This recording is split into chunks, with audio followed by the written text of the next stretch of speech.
Welcome back to another episode of Consciously Clueless. I'm your host, Carly, and I'll be your guide on this journey from consciousness to cluelessness and back around again. Today on the podcast, I talk to Lisa Erickson. Lisa is an energy worker specializing in women's energetics, sexual trauma healing, chakra manifestation, and Kundalini awakening. She is the author of Chakra Empowerment for Women and The Art and Science of Meditation. Lisa is certified in mindfulness, meditation, instruction, and trauma sensitivity, and has trained in a variety of energy healing and somatic modalities. She is a member of the Breathe Network, a nonprofit dedicated to supporting holistic healing and healers for sexual trauma survivors. Here we go. Thank you to BetterHelp for sponsoring this episode. In 2022, I am setting a new mental health goal. I want to start journaling again every single day because it really helps me find patterns to what is triggering my anxiety or negative self-talk. And one of the best ways to follow through on healthy mental health habits is by working with a licensed therapist. With BetterHelp, you can access their network of over 20,000 licensed therapists. It's not a crisis line, it's not a self-help line, it's professional therapy done securely online. BetterHelp will assess your needs and match you with your own licensed professional therapist. If you've ever searched for a counselor in your area, you know it can take weeks or even months just to hear back from someone. With BetterHelp, you can start communicating in as little as 48 hours. That is amazing. BetterHelp is available for clients worldwide. You can log into your account anytime and send a message to your therapist. You'll get timely, thoughtful responses. Plus, you can also schedule weekly video or phone sessions so you won't ever have to sit in an uncomfortable waiting room as with traditional therapy.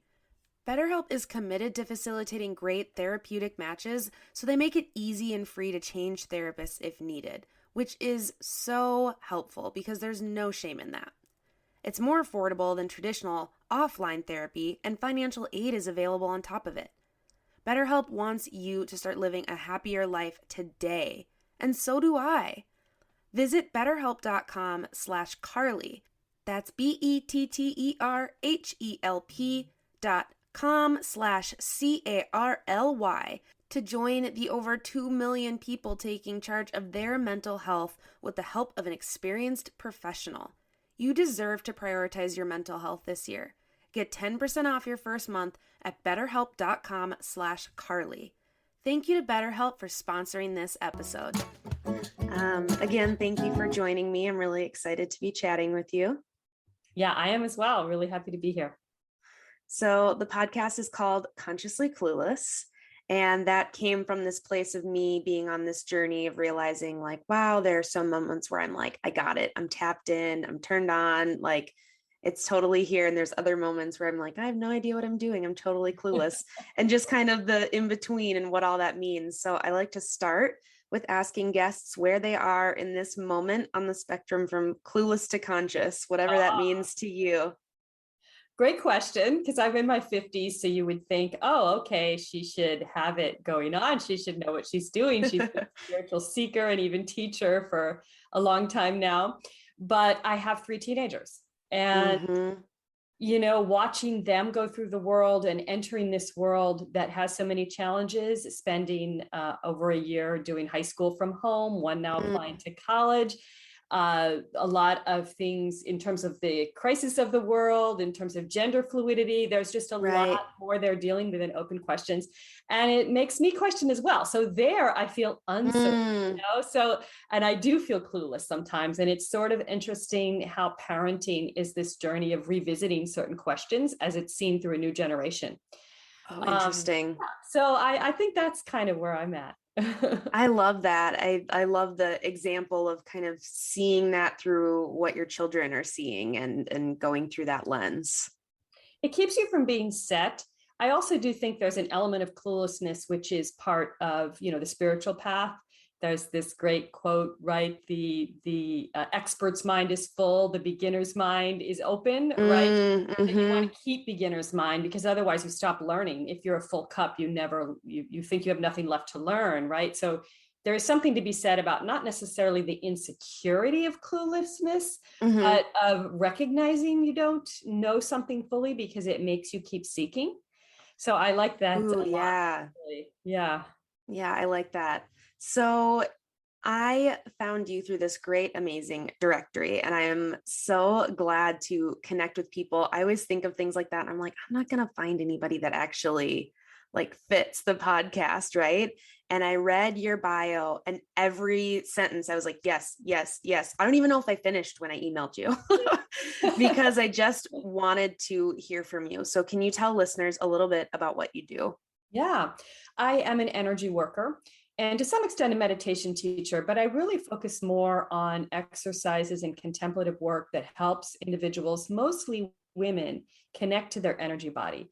I focus on the chakras or energy centers, although there are other ways to connect to your energy body, and a lot of techniques that revolve around visualization, affirmation, and somatic feeling Mm-hmm. to connect to those energies for personal growth, for physical healing, for transiting life phases, and also for trauma healing, particularly sexual trauma healing. And what led you to that path? Well, in my 20s, I was suffering from a lot of stress symptoms, stomach aches, headaches. And as it happened, someone said to me, why don't you try meditation, which at the time was not so common. But I ended Right. up in a chakra meditation class. And chakra meditation is only one form of meditation, of course. But I had this instant connection to this idea of there being this energy beyond what we can see. And I felt it palpably in my own body. And sort of it led me on this journey that was initially a personal spiritual journey. Eventually, I got interested in the other side of energy teachings, which are more about healing and personal growth, Mm-hmm.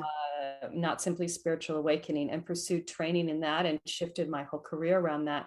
And I was always interested in empowering women. And that got me really interested in women's life, transits. And from there, so many of the women I was doing workshops with had experienced sexual trauma. Now, post Me Too, we're all aware of just how many women that is true for. At the time, that was still not so much in the public eye. Right. So I really wanted to develop, holistic practices to help individuals to work with that. That's really beautiful. And I think it's interesting to see the evolution of the work you did and see how it fits in with kind of the climate of what's going on. That must have felt like an interesting shift for you. Like you mentioned the Me Too movement. What did that movement do for the work you do? Well, it brought it so much more into the forefront. It definitely brought in an influx of new interest regarding healing Mm, modalities. I would also say, though, that it re-traumatized some individuals, meaning right. some people, you're reading about other people's trauma and maybe you haven't quite faced it yourself, or you felt like you had. You've done healing work around it, but all of a sudden seeing others and how many others have experienced that actually creates new issues for yourself. I Right. also had longtime clients who were like, wow, I never considered this particular experience from my past to have been sexual trauma. And now I'm reframing it that way and really struggling. And so there was a lot of people Yeah. recapitulating their past and saying, wow, this actually wasn't consensual. Why did I never see that before? And then Yep. having to work with that. And it's all part of this uncomfortable process of change and the bigger picture. So on the Mm-hmm. one hand, I'm thrilled to see it happening. On the other hand, yes, it's been difficult for a lot of people. Yeah. I was thinking that as you were kind of throwing out some terms there, I thought maybe we should define some terms. So, what is energy work?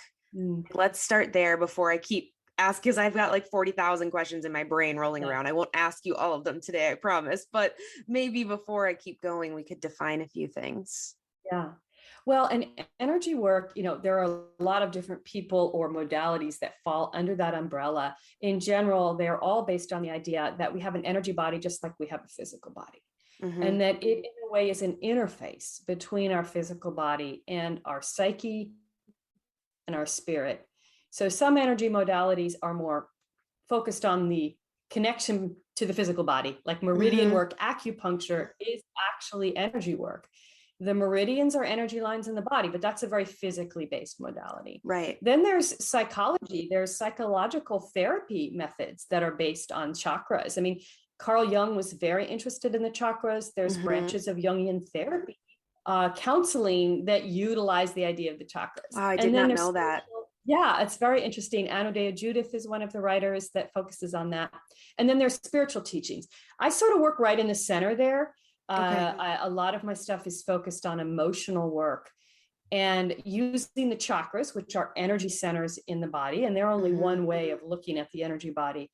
But each of them are mapped to different aspects of our psyche and different parts of our body. So working with different techniques to help someone release things that might be trapped away in their body or their psyche, and also to empower energies or vibrations that they're having difficulty accessing within themselves. So that's kind of the energy work I do. Yoga, in a way, is energy work. A lot of people don't realize that, but yoga postures are also based on energy body alignment, not just physical anatomy. Reiki is the term that most people may have heard, because that form of energy healing has sort of kind of made it into the mainstream or the semi-mainstream. So all of that falls under energy work. Okay, that's kind of, I love that big picture for us. I'm Reiki certified. Oh, great. And would love to chat more about that later too. It was quite the experience, actually. Another thing I think it would be good to define though moving forward is, what are we saying when we say trauma? Yeah. Well, I will say that the definition that I'm comfortable with, that is often used in the psychological community, is trauma is any experience which we somehow can't integrate. And so we process it in some other way. We repress it, we disassociate from it, and it stays unprocessed. So it becomes, in a way, a trigger point. And then other experiences in our life that resonate with it in some way bring forward a response that we don't completely understand, until we have done the work to integrate that experience and process it on some level in our conscious mind, which doesn't necessarily mean reliving the memory. That's kind of the the movie version, is you like relive it and it's a big catharsis. It's not so much about that. It's more often about realizing, oh, wow, this pattern of feeling anxious whenever I have too many people around me is actually rooted in this past event. And what I need help with is, what tools do I use whenever I feel that way to rewrite that habitual response? I mean, that's really what it's like for most people. And so you're saying the tools, one tool can be this energy work. Yeah. Yeah. And there's two ways of working with it, at least two. One is viewing that trauma, that memory, that imprint of the unintegrated experience as stored in the body and in the energy body. And there's a lot of, really, the forefront of trauma research right now is all focused on somatic work, feeling things in the body. That they're realizing talk therapy has value, but you can understand it. You can come to understand the narrative of what occurred to you and still be triggered in your real life, right? Yes. So how do you work with that actual trigger moment? You need tools for, oh, wow, this is what happens in my body and my energy body. And how do I release that? And now how do I deal with it in a new way? And so for chakra work, on the one hand, it's the release part. And then it's the, okay, how do I center in my root chakra, which is associated with feeling safe in my body when I need to, because I'm not feeling safe. And the same with all the other chakras. There's different ways to focus on them to bring forward an energy you need in that moment that you're not feeling. So I worked as an advocate for survivors of sexual assault and dating violence for years, and went to grad school for that. And during that time, I experienced sexual assault myself. And it was a wild out of body experience to be an advocate and then have this going on, but I completely decompartmentalized or compartmentalized, didn't decompartmentalize yet, compartmentalized that and kind of tucked it away for a while. But as I continued to work in the field, it was getting harder for me to work in the field. And I also realized that it wasn't fulfilling what I thought I could bring to the table. And I took a yoga teacher training. And then I felt like I had these tools. I was like, oh, now I get it. We can talk about things and also we can move our body. So that's moving forward. What I've been trying to cultivate in my own business is teaching yoga and doing this kind of work and make it blend. Because everything you were saying, I always forget that I don't always share the video. So I'm like ferociously nodding, but nobody can see that. And I just connected so much to that kind of, that thing that you mentioned. And yeah. Well, and that's it. And I think people have different ways of processing things. And Right. some individuals, physical modalities are their entrance point into their trauma. Totally. Some people, they can talk about it and they can talk. And at a certain point that stops being useful. And then they need to move into the body. Yeah. Some people start in the body. Yep. And as they're, especially yoga, because it does release things on different levels, then they come to a place where they feel comfortable addressing the emotions that are surfacing. Right. And especially sexual trauma, it impacts our relationship to our body. We receive the message that it's about our body, right? There's a lot of victim blaming. There's something about, how were you dressed or what were you doing? Right. And like that, that is somehow linked to, especially the female body, right? Our culture. It's one of the expressions of patriarchy and misogyny. So that it makes so much sense that for sexual trauma survivors in particular, the body needs to be worked with. Right. It's almost like, how could it not be? Right. I was just thinking when you said that, in my head, I went, gosh, when you say it like that, it's so obvious. Yeah. Right. How could sitting in a room and talking with someone really get to the heart of it? I mean, it can help a lot, but yeah, you need to heal something in relationship to your body. Now, in terms of the chakra system, the first and second chakra are really about that relationship to body. And what I found is a lot of sexual trauma survivors will kind of tend to disassociate from those chakras. And so a lot of my work is, okay, let's get you focused on your first and second chakra. Yeah. Which are often like focusing on the site of the trauma, right? But getting comfortable with reclaiming this part of your body, perhaps. And the energies associated with them. Right. So when you are working with someone, and maybe let's just kind of walk through, someone is going to start to work with you and says, I've experienced this trauma and I think I need to do some energy work to heal that. What does the process look like? Where do we start? Yeah. The first thing I'm looking for is a sense of how much work someone has already done. So I know the phase of healing we're in. So that's very important, right? Right. There is a place in everyone's healing where they need to tell the story of their trauma. Someone has already done that through therapy. They don't need to do it again with me, and me making them do it may actually set them back. So if someone needs me to be that person, that safe space with whom they share this for the first time, then I will be that safe space. So that is, the first thing, right? Then it's really often about how do you feel this is impacting you now, right? What experiencing in your life, and is it anxiety? Is it mostly simply relationship you're struggling with? What's your relationship to your body, right? Most often, then what we're dealing with is first and second chakra right off the bat.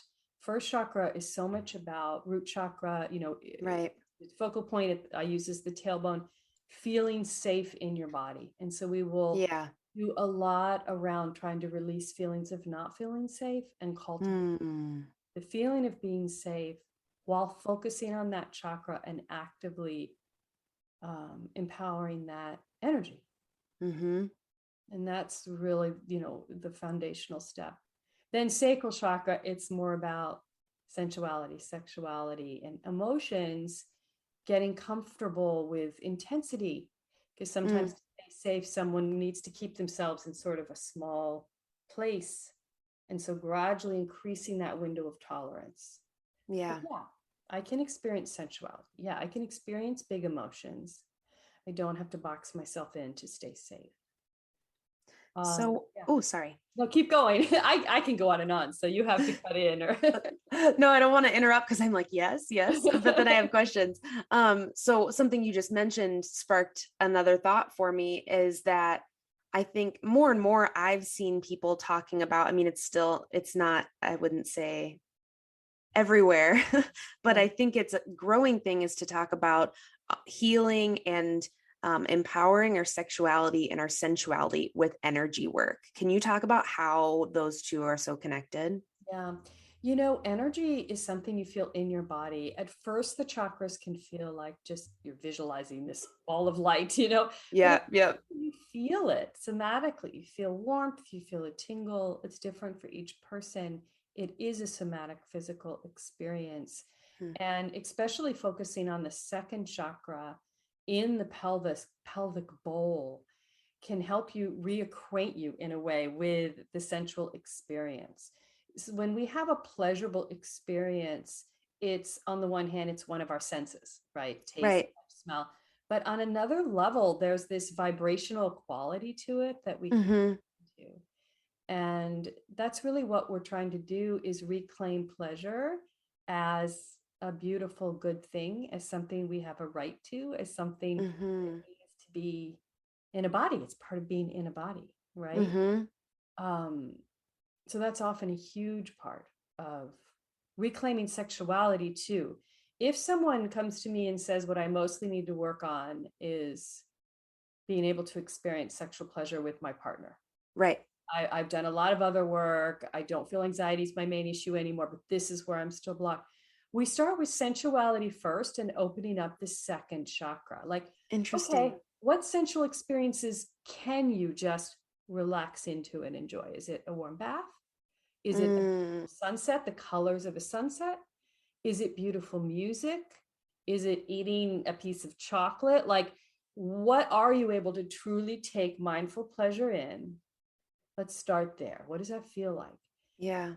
And because that there's a feeling when we do allow ourselves to experience pleasure, we're completely relaxed.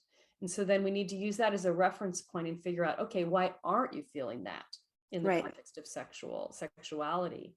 And then work with it from there. So someone could come to you with just that request and really just want to work on sexuality and sensuality and pleasure. Exactly. I mean, that's a big part of it sometimes. And I'm not a couples therapist, right? So sometimes Right. someone they need a good sex therapist to help them with that. If a couple needs help communicating, Right. and maybe I shouldn't even assume it's a couple, right? Whatever the situation Yeah. is, Yeah. if it's an issue around communication, et cetera, that's often a big piece of it too. But I work with the individual. Sometimes there is that connecting piece of, do you know how to speak what you want? That can be Right. huge. And that's throat chakra work, right? Right. Like getting the inside out. Do I have patterns of hiding what I really want? But often it's sacral chakra work in terms of getting comfortable with pleasure, unearthing any habits of shame, right? Mm. That have become associated with pleasure and releasing those, right? So there isn't that sort of denial of pleasure. This podcast is sponsored by TerraSeed. TerraSeed is on a mission to disrupt the vitamin industry, empower vegans, and reduce plastic waste in the world. They put everything plant-based people struggle to get in an all-inclusive, vegan, compostable package multivitamin that replenishes them and our planet every single day. Seriously, y'all, win, win, win. Even if you're not vegan, this vitamin will help you get those key nutrients that you need. I am so excited to share a discount code for your first purchase. Use code CARLY50 at checkout to get 50% off. Again, that's CARLY50 for 50% off your first purchase at terraseed.com. Don't forget this code so they know I sent you. This podcast is supported by showThanks. Thinks are washable, reusable period underwear. They look and feel just like normal underwear, but better. Every pair of Thinks is made with their signature innovative technology for the ultimate period protection. Their breathable products are safely made with cotton, nylon, and elastin for a little stretch. I am seriously obsessed with my Thinks underwear. They have changed my periods. Try them yourself or get someone the best gift ever with a sweet little discount code. Go to shewthanks.com/Carly for $10 off your order today. Again, that's shewthanks.com/CARLY for $10 off your order. Try Thanks today. So I have to wonder, when we were setting this up and you've already mentioned that you have children, I have to wonder what it's like for your teenagers to have a mom who is willing to talk about energy and healing and trauma. And does that are we in this generation now where they're like totally cool, or sometimes are they like, Mom, stop, we don't want to talk about our energy today? A little bit of both. When they were younger, they were much more open to that. And then of course, as you get older, you need to distinguish yourself from your parents. Yes. So it has been my, approach has been to model, not sort of create a dogma around it. Mm-hmm. So we'll see to what extent they turn back to it as they get older. Right now, they will turn to it and ask me for help when they really need it, but otherwise have moved away from it. But then I'll find them on TikTok watching other people's chakra videos, and I'll be like, wait a minute. You're like, hello, do you remember who your mom is? So that's just the nature, right, of being a teenager, right? You can't read. It is. Get your mother's. You can't follow your mother's chakra Instagram, but you'll go watch chakra videos on someone else's TikTok. So that's just the way it is. Because that's different. Yeah. So I don't know if it really changes it much at all. Yeah. Oh, that was one of the first things I actually thought of. I was like, I wonder how her kids react to this, because it is something that isn't always talked about in Western culture, right? Energy work and that type of thing, in the way that I think a lot of other places are familiar with. But I didn't really think of energy work until college, maybe a little after that. I couldn't have told you what that meant. Yeah. And a lot of people don't come into contact with it their whole lives, maybe, right? I mean, right. It has become more available, but it's still, not really in the mainstream, I don't think. It's sort of on the cusp. Right, absolutely. So do you have, or I'm sure you've heard people being skeptical of energy work or not believing it. What do you say to that? Or what is kind of your counter to that? My counter is simply try it and see if it works for you, and don't worry about the science behind it, right? I think also that I really approach it as it's a set of techniques and it's secular, meaning there are branches of chakra practice that are associated with spiritual tradition, and I practice them myself, but that's not what I do in sessions. Right. It's techniques, and you try them and they either benefit you or they don't. And if they don't, then you try another modality. No judgment on that. Because especially with trauma, we know it's very individual what combination of modalities is going to be the most helpful for someone. So you have to really honor, this is working for me, this isn't working for me. And if it's not working for you, it's not about you. It's not, there's something wrong with you. It's not the right modality for you or the right healer, and go find what is, Right. But don't get caught up in the theory of it. Oh, science can't prove that, or that's associated with a religion I don't believe in. Let all that go. Just focus on the techniques. And what do you feel if you give it a try? That was my next thought too, was about pushback of it being related to religion, because I've even had that as a yoga instructor. Well, it's interesting because I was looking for a social media manager and I got matched up with someone through a service. And then she emailed me back and she said, I'm so sorry, I can't work for you because of my religious beliefs. So obviously, and then my feeds are they're just about the chakras, techniques. There's really nothing sort of religious philosophy based at all. So yeah, that is part of the culture. And then it's just not the right modality. But really, I would say among my client base, I have people of every religion. So interesting. So it does run the gamut. So there are a lot of people who do feel like, oh, this is just like, any other modality. I might go into physical therapy or something. Yeah, I was just going to say any other way of healing. So for listeners who are saying, wait a second, chakras are related to a religion, can you talk a little bit about that? Yeah, well, it's interesting because chakra itself, the word means wheel of light, and it's a Sanskrit word. So that does come from ancient India. And really the most popularized chakra teachings in ancient texts would be considered part of Hinduism, as is yoga.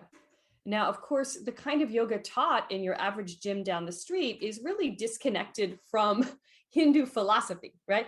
And you can make arguments about whether that's good or bad. But Right. there also was an incredible amount of knowledge of physical anatomy that went into the development of yoga postures that really has nothing to do with a religious framework. I think it's the same with chakras. Okay. Now, the reality is that's only one branch of chakra teachings. Other chakra teachings developed as part of Ayurvedic medicine, so Right. really ancient Indian medicine. And they weren't exactly tied into the whole idea of awakening within a Hindu context. And then there are energy center teachings from all around the world that we've sort of just now grouped under this word chakra, but in fact didn't come from ancient India. And that's what's so fascinating. There are Celtic energy center mappings, Hopi and other Native American, Australian. I mean, there's so many different mappings from all around the world. And it's so fascinating. African ones, ancient Egyptian ones, how much they correspond. So we use this word chakra, and that does have ancient Indian roots, but in fact, cultures all around the world have discovered these same energy centers and similar ways of working with them. And to me, that really speaks to it as a universal tool, right? That you can work with separate from the theology.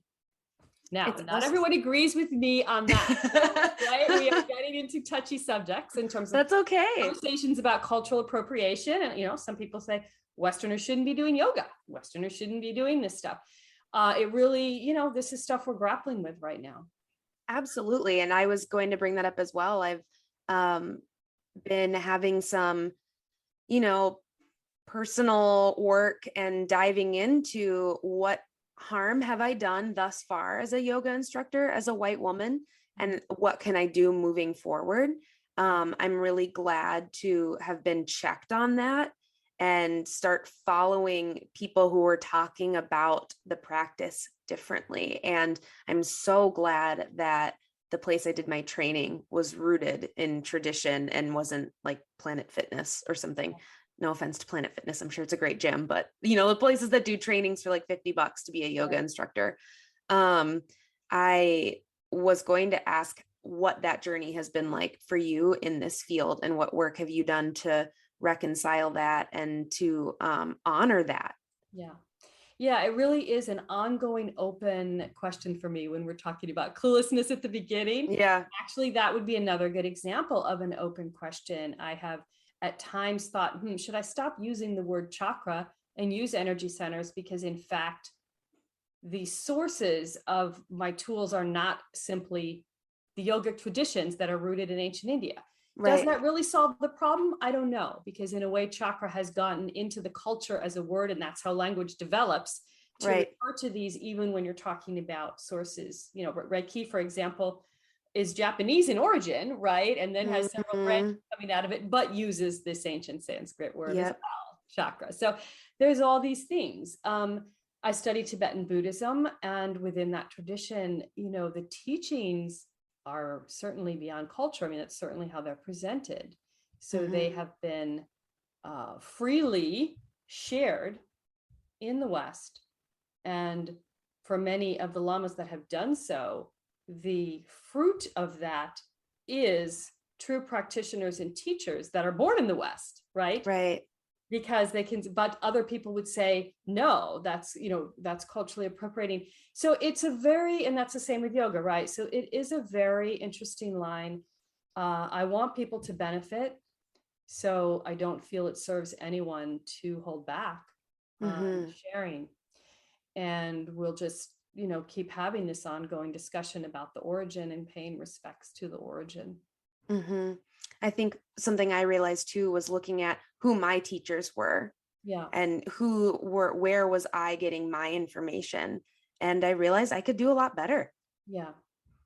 And I think that's really important. And I'm really glad and thank you for being willing to have that conversation, because I know that it can be tricky, but I think that's, for me, that's part of this podcast and part of life, is to be able to talk about it and see how to do better. Yeah, exactly. Well, I appreciate that. So moving back, I'm trying to thread a needle here, but Absolutely. You're my doing great. questions come out faster than I can. Going back to kind of the trauma healing and that type of work, how are you taking care of yourself when doing that work, and how do you do that without taking that on? Because that was one of the things, I don't know if it's because I'm a Pisces or what sign it's referring to. Are you a Pisces as well? Oh, double Pisces. Oh yeah, this makes so much sense to me. This makes so much sense to me. The fact that I'm a Pisces or what, but I felt like when I was working with survivors and they were telling me their stories, I felt like a sponge. Yeah. And I didn't know how to wring myself out at the end of the day. So how do you do that? Yeah. Oh gosh. Such an excellent question. So important right now for caretakers of all types, because we are seeing, coming out of COVID, just, a huge influx of mental health issues, and absolutely caretakers that are handling that, all different types of caretakers, are struggling themselves, right? Mm-hmm. So everyone does need to learn how to put their oxygen mask on first. And I've had my own journey with this, right? It's taken time. I do have a set of boundary practices that I work with, and really it's oriented around the navel chakra and the root chakra to help really repattern my own energetic filter, so that I am holding a container. That does not mean taking in, right? There's a difference between holding the container and taking it in. And you can be deeply touched and moved by what someone shares and not take it in. It takes time to figure out how to do that. Then there is the clearing out processes that I have that are just self-care for myself. And there's also drawing boundaries, which I was not so good about at the first, regarding how many sessions can I do a week? Oh, yeah. And, drawing that boundary and being like, when someone is contacting you, it's like, I really need to talk to you this week. Just being like, I am at my limit. I cannot, and I need to honor that. And I'll engage by, not saying that to the person, because you never put that on the other person, but saying, right, I don't have any availability here. Let's exchange email, try this technique. Let's talk Monday, and really being able to hold that line. And so all of that is part of it. So it's also the way I set up a session. I have a whole, thing, and that does have to do with my own spiritual beliefs around, being a conduit, but not having to be the source. Yeah. So it is letting go of the feeling like it's my job to heal this person, and if I don't, I'm doing something wrong. I'm doing the best I can to be an open channel for something for myself. Hopefully, if it's a benefit, let it be a benefit to this person. But I don't have to carry the burden that it's somehow my responsibility to make it all better, because that's not always possible. Right. Absolutely. So within that, taking care of yourself, I'm always curious with people who do energy work. Do you receive energy work from others, or, go to a yoga class with another teacher? Because I find when I'm teaching a lot of classes or when I'm doing a lot of work, that's what falls. I'm not getting the energy work, or I'm not going to a yoga class. I'm just outputting. Yeah. For me, my meditation practice, which is really my own spiritual practice, is essential to that. Part of it is just, simply trying to sit in stillness, which is what meditation is. And that's just healing in and of itself. But then I also have a section of my morning practice that is just particularly activating the healing energies I need for myself, right? Chakric work. So it's more specifically oriented around that. And yes, then I personally have found a local, my go-to is actually a chiropractor, but who I feel is energetically, is secretly an energy healer, whether they know it or not. Totally have felt those people where I'm like, you have more power than you realize. You think you're just adjusting my spine, I'm just good fortune that I found. Yeah. and she's essential to my ongoing sort of health. And retreating, going on retreat, in retreat, and also spiritual retreat, group retreats with teachers that I value and trust, to be the student rather than the teacher in that context, and receive, you know. And I'm about to go on it. So interesting. You caught me right before I'm about to kind of go on sabbatical, take a break from private sessions for a couple of months. I'm still teaching my workshops, but taking a break from most private sessions, except for some clients where we're kind of in the middle of a thread, but not taking new clients. I'm like, oh, you know what? I need to spend a couple of months not taking new clients, just doing workshops. Congratulations. Yeah. And I've done that periodically throughout practice. Not always easy to get yourself to do it, but yeah. So that you brought up something interesting when you were saying going on retreat, either individual or with groups. I know that some people I've talked to about energy healing, they are interested, but they're scared. And valid, absolutely valid. Given their information or given their past history or whatever it is group energy work something that is common? I guess I don't know much about that. I mean, I know there's group meditations and group, yoga classes, and that's all group energy work, but that kind of like intentional group energy work. Yeah, it's different than private session, but yes, certainly in a workshop, that's what I tried to do. We do both guided work where everyone is engaging in the same, say, visualization and bringing forth the same activation. So that's maybe very similar to a group meditation, right? But you can, if you create the right container, draw on each other, the power of multiple individuals in healing, right? And then it is also possible to do distance healing in a group. And I would say, though, that it took me time to build up to that. So it's also, I think about any practitioner has to realize, like any other skill, it evolves over time. The number of sessions I can do now is more than I can do at the beginning. The number of people I feel I can work with at once is more than it was at the beginning. So you have to allow yourself, time to let that pace unfold. And then as a Pisces, always make so much time for clearing, right? It's just, solitude is like air to us. We do need it, Yes, absolutely. I was just telling my parents today that I was considering like going on a solo trip that I've, like something short, but I've never really done that. It was always with a partner or family or a friend. And I am single and don't even have an animal to take care of, just some plants. So I was like, maybe I should take a solo trip soon. And they were like, are you okay? Or is it to get away from people? It's like, no, I just really, but I'm kind of, but it's really just like, for me, that solitude is just golden. Well, and that's another kind of energy work, is the way that we relate to nature. And I don't know if that's what you're thinking or not, but it's, the elements and the vibration of the elements. They're each water chakras. Yeah, it's a whole nother thing. And it's very healing for anyone. Right. It's something that many of us now in modern life have much too little time to do. So communing with nature is energy work as far as I'm concerned. Yeah. What was your first kind of foray into this? I mean, I know you said that you kind of took a class, but like, were you someone that did yoga stuff or meditation, or were kind of interested in this stuff beforehand? Or was this just a really like full 180 from what you were doing before? I first encountered that chakra meditation class just like a year out of college. Before that, I had no knowledge whatsoever of energy work. So really, from my perspective, I was walking into a meditation class. It just happened to be chakra meditation, where you're focusing on the chakras.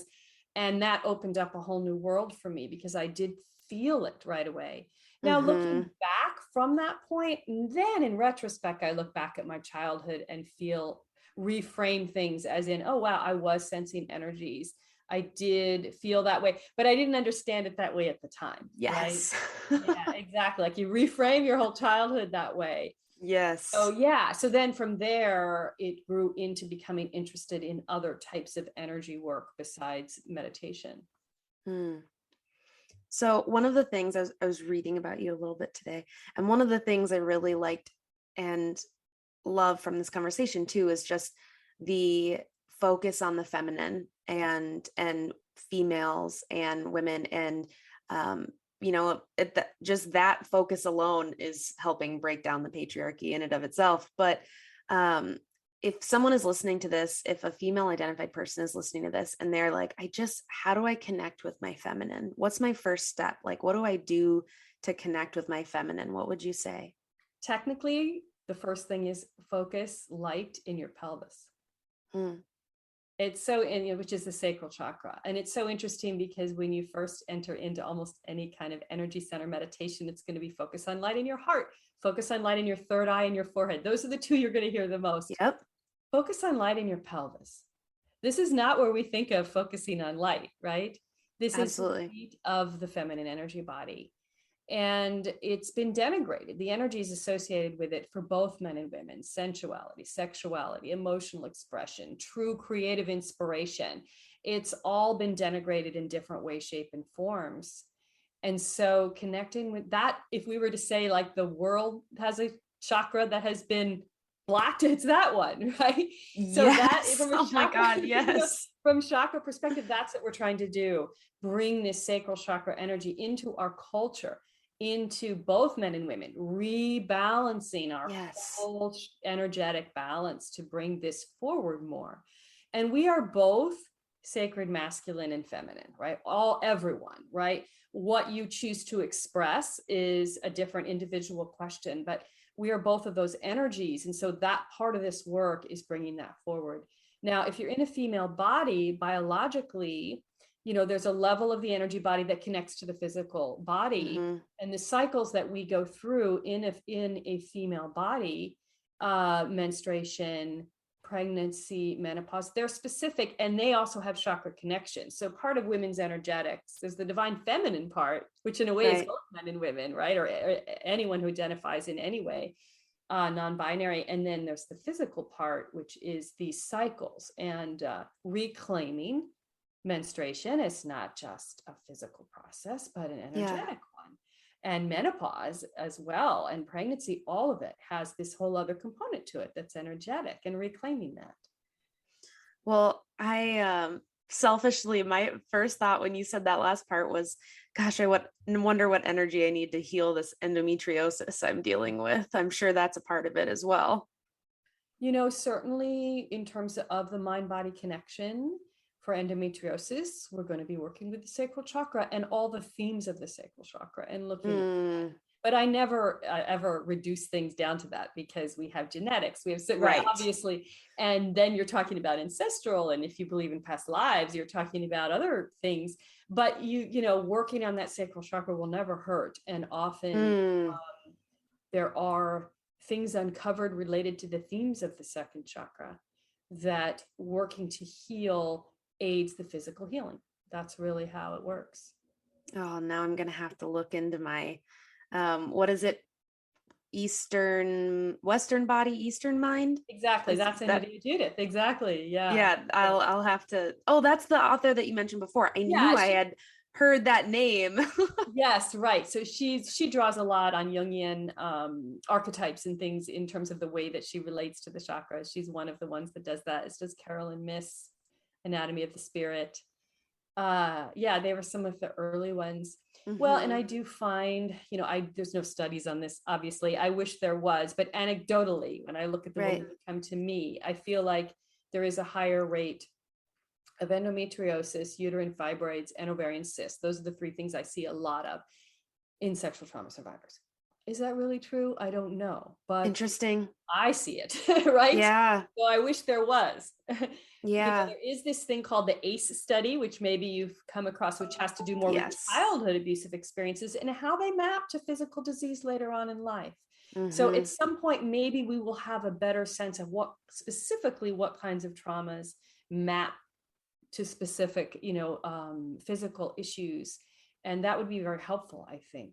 But I'm not surprised to see these mappings at all. Absolutely. And now you're making my head spin. I have so much Googling to do of some of those connection points too. I had never connected that, but that makes a lot of sense. Yeah. Is there anything that you want to share or say that I haven't given you time or space to for listeners? Speaking of the feminine energy body, I think other thing I always like to talk about is boundaries. Mm. People often ask me like, well, so when you're dealing with female identified versus male identified clients, is there a difference in how you approach them or things like that? Mm. So often with women, female identified clients, the first thing we need to work on is boundaries. And that has to do with our energy body being more fluid and open in general, and also with female conditioning, which really conditions us to feel responsible for others' emotions. Mm-hmm. And energetically, that leads to the pattern of taking them on. So learning how to rewrite that is key. Then men are often conditioned into emotional rigidity, frankly. Right. Stoicism, Absolutely. right? Means their second chakra is just shut down. So the first thing I'm working on with them is like just getting some flow going in that energy body, right? Yeah. So I just to leave your listeners with that, something to think about. Like, do I need to focus on boundaries? Am I taking on others' emotions? Do I need to focus on fluidity? Am I rigid? And those are the two starting points that are often the most interesting to think about.